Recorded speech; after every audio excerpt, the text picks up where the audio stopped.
Alright, so we've now had to move the second fire sign to be together with the third fire sign. So the prediction, the 422nd prediction, is for two fire signs, second and third, to occur on LL10 or LL11 2020, which is August 31 to September 2. End of the month, or beginning of September. And, I mean, Mike's dream was that the pages of the calendar in August flick through in speedy succession, which could, I suppose, the most natural interpretation of that, since they flick through quickly, would be that they're a waiting period that goes quickly, and you get a fire sign on the 1st of September, I suppose. That's the most natural interpretation. So maybe Mike's dream is pointing to August, September, certainly. I mean, you could interpret it that since the pages of August were flicked through and the pages of September were not, well, that would actually mean that the thing happens in September, so that September 1 doesn't get flicked through. There you go. There's a fire sign on September 1, according to Mike's dream, which was that the pages would flick through, as I said. The reason it happens then, which is the 1NC Super Pentecost, and not on 2020 LL5, which was the Zoar Super Pentecost, is that Elijah went to the top of Carmel, and the top of Carmel is his final appointment. And we were appointed over to non-Adamic Abraham appointed on 2012 Sivan 16, installed Ab 5, that's the Zoar First Fruits Pentecost.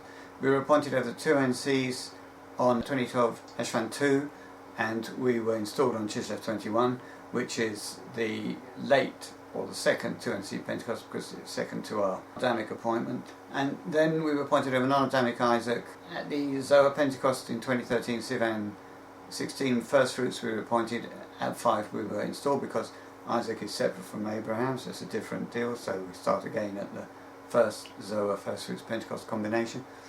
Then the last appointment we got was over the 1NCs on Tammuz 19, the fourth 1NC Pentecost, fourth after FGS 3, non-Adamic FGS 4 and Laodicea, and we were installed on LL 8, so that is when we reached the top of Mount Carmel, the fourth 1NC Pentecost. And you go back 7 times to the 1NC Pentecosts in 2020, and for a Super Pentecost you go to the last one of those. And it's difficult to work out what that is, because count for yourself 7 Sabbaths, they should prove to be complete, says Leviticus 23, 15, 16. And that means you get the late version of the festival. And the HLC marriage, the second HLC marriage Pentecost, was Ab 10, after the second HLC marriage on 2020 Sivan 21. And Ab 10 is when the whole HLC outfit became operational, because the third and the fourth HLC marriages are for late partakers who do not immediately get a game, so they don't become operational immediately. So what I'm saying is there isn't really a third marriage HLC Pentecost from Tammuz 19 to LL8. There isn't such a Pentecost, because they're late partakers, so they don't yet get a game, so they don't become operational, so that the Pentecost doesn't count like that. They don't take a Pentecost. There isn't a Pentecost that is used for them. So the last Pentecost that is used, that is celebrated, in other words, that is this year exists, is in fact Ab 10, and the late version is LL 10, because otherwise there'd be a fire sign on LL 8 or Tishri 8. Actually, it would be Tishri 8. There'd be a fire sign. I don't think that's right, because they're late partakers, so they don't get a game. So that's why we've gone for LL 10. And the Super Pentecost is LL 11, because you count 7 Sabbaths, then you count the day after the Sabbath. So you count 7 completed Pentecostal festivals, which takes you to 2020 Ab 10. LL 10, sorry, and the day after that is LL 11. So that's the prediction for the second and third fire signs.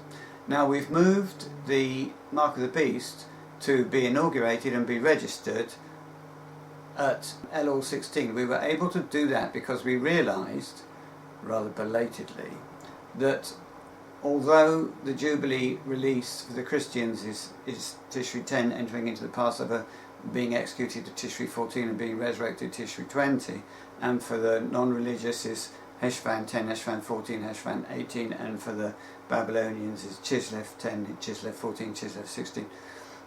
The late third Abrahamic Passover, or the late Babylonian Passover, is not another Passover, it's just a late version of the previous Passover. So you can't execute a new bunch of people at that, because it's not another standalone Passover. It's the same Passover as the one the previous month, just another chance to celebrate it.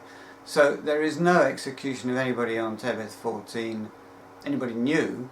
The firstborn Babylonians who didn't join Zoar and didn't get kingdom seized are executed, and also the Babylonian Zoarites are executed and then resurrected on Chislev 16.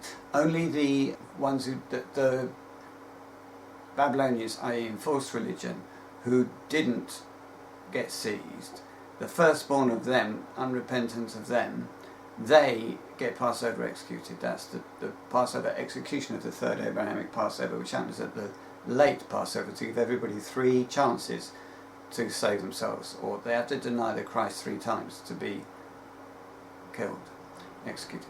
Right, so you have to go to the next Passover in order to kill and resurrect all of the kingdom seized non-Zoarites, and that's Nisan 14. So in other words, hey presto, Adam is killed on Nisan 14, 2021, 6,013 years after he sinned. And he should be killed on Nisan 14. That gives us 3 more months of Adam living. In fact, it's not really Adam, it's because Adam is killed by the flood, which now ends on Chislev 10, which is the end of Zoar entry, because Daniel 9:26 says, until the end there'll be war. The end will be by the flood, and until the end there'll be war. And the flood ends on Chislev 6, actually, 2020, and the World War III lasts about 84 days and ends on Chislev 10, 2020, which is the end of Zoar entrance, which is an end. Until the end there will be war. And it begins 84 days before then, which is Elul 17, which is 7 days after Elul 10, which is the rapture of the rider of the first horse, and the beginning of the rapture of his horse. But the good thing about 616, Elul 16, is that it is 616, the 16th of the 6th month. Elul is the 6th month of the Nisan 1 sacred year.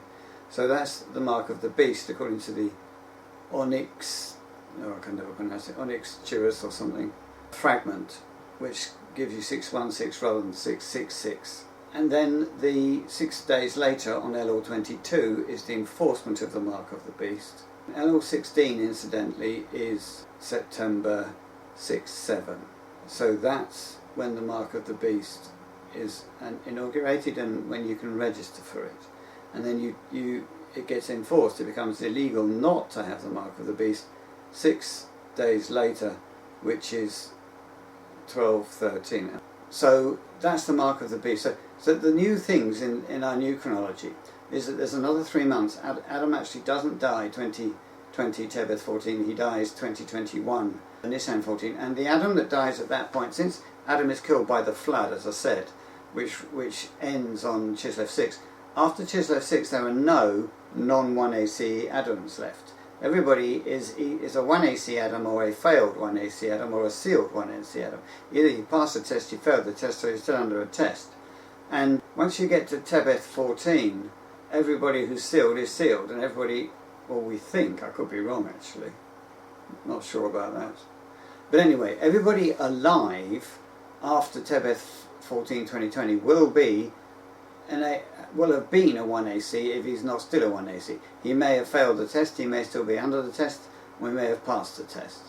There's arguments that since the guy on the cross next to Jesus, to whom Jesus said, truly I tell you today you'll be with me in paradise, since that conversation occurred on Nisan 14, there is a strong argument that it will still be possible to be saved on Nisan 14, 2021, and if I know the mercy of God, it will be, but we can't quite see how that works at present, but we haven't put much thought into it. We've been too busy updating the site to the new chronology. And that's what it is. Thank you very much.